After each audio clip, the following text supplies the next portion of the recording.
नीलगिरी के घने जंगलों में एक प्यारी सी चिड़िया रहती थी। उसका नाम था टुनी। टुनी दिखने में बाकी चिड़ियों जैसी थी, लेकिन उसकी आंखों में अलग सी चमक थी। वह दिन भर तितलियों के पीछे उड़ती, फूलों से बात करती और गीत गुनगुनाती। पर एक चीज उसे बेचैन करती थी, वह सपना जो वह हर रात देखती थी। एक रहस्यमयी सुनहरी गुफा, 4 चमकते पंख और एक आवाज, टुनी, तुम्हारा समय आ गया है। एक दिन जंगल में अजीब हरकतें शुरू हो गईं। अचानक से कई पक्षी गायब होने लगे। कोई नहीं जानता था कि कौन ले गया उन्हें। बुजुर्ग उल्लू, बाबा हूल, ने कहा, यह काम सायाबाज का हो सकता है। वह फिर लौट आया है। सायाबाज एक दुष्ट पक्षी था, जो वर्षों पहले जंगल में कहर बरपा चुका था।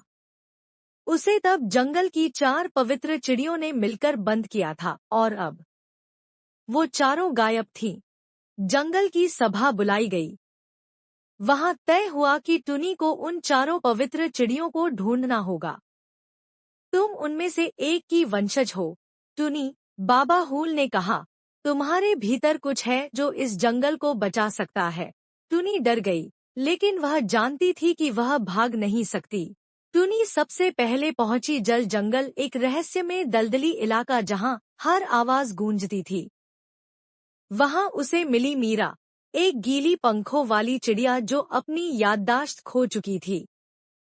टुनी ने उसे बचाया, और जैसे ही मीरा की जान बची उसका रूप बदल गया। वह असली रूप में लौट आई, पवित्र चिड़ियों में से एक। सायाबाज ने मेरे रूप को बदल दिया था, मीरा ने कहा। अब हमें बाकी 2 को खोजना होगा।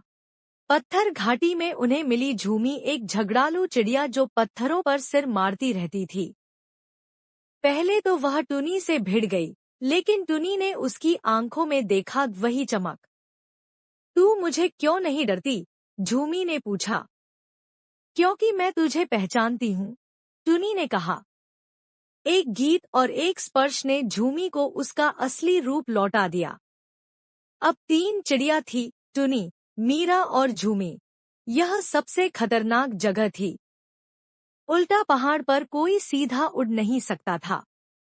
वहां मिली राखी, जो अब एक बाज बन चुकी थी।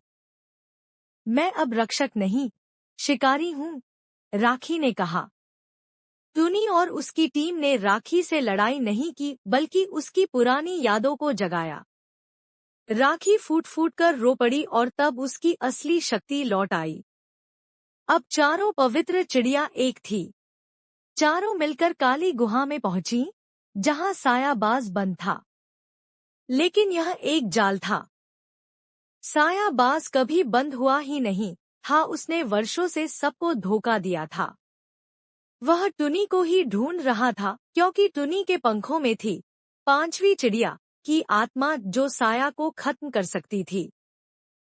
भयंकर लड़ाई हुई। जंगल कांप उठा।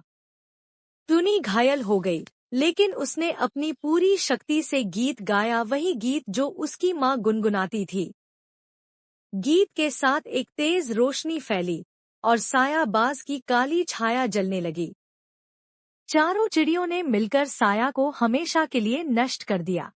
टुनी को लगा कि अब सब खत्म हो गया है। लेकिन जैसे ही उसकी आंखें बंद हुईं, एक नया प्रकाश उसके भीतर से निकला, और वह हवा में उठी।